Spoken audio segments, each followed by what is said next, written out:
Je vous ai déjà parlé de l'opéra chinoise. Mais en effet, l'opéra chinoise influence beaucoup les chansons chinoises aujourd'hui. Il existe une façon de chanter proche de l'opéra chinoise. Xi qiang, xi est l'opéra, qiang est la façon de chanter.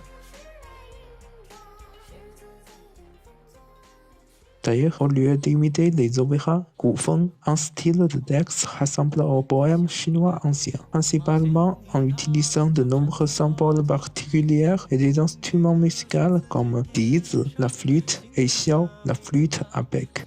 Il exprime toujours la tristesse de la séparation ou du temps perdu en se situant à un contexte imaginaire à l'époque. Même que nous rapprochons souvent les sentiments artificiels dans ces productions, nous ne pouvons quand même pas nier que notre génération ouvrit le monde de poèmes chinois de type ancien juste à partir d'elle.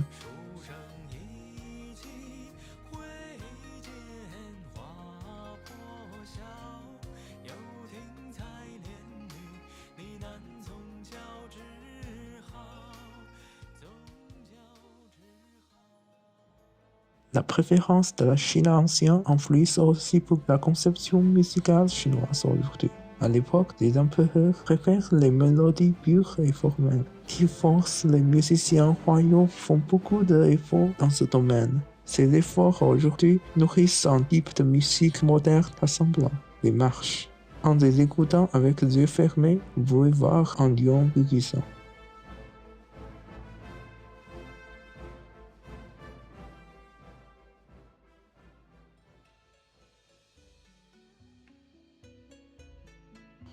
D'ailleurs, les Chinois, comme les autres culturels actuels, nous tous aimons les chansons populaires. Les chanteurs sont aimés par de différents groupes d'audience, mais presque toute notre génération aime Jay Zhou. Par ses styles divers et ses mélodies magnifiques, Jay Zhou, Zhou Jielun, comme son nom chinois, marque nos amours initiaux sur la musique à nos enfances. Aujourd'hui, ces nouvelles œuvres musicales sont encore originales et hyper courantes.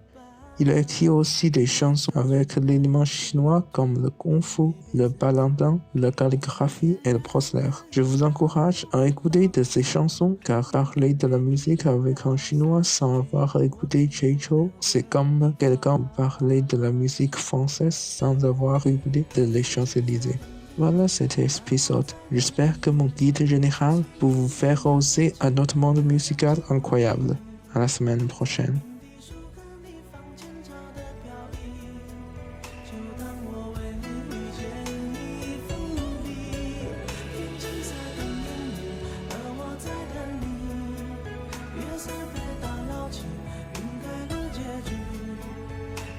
是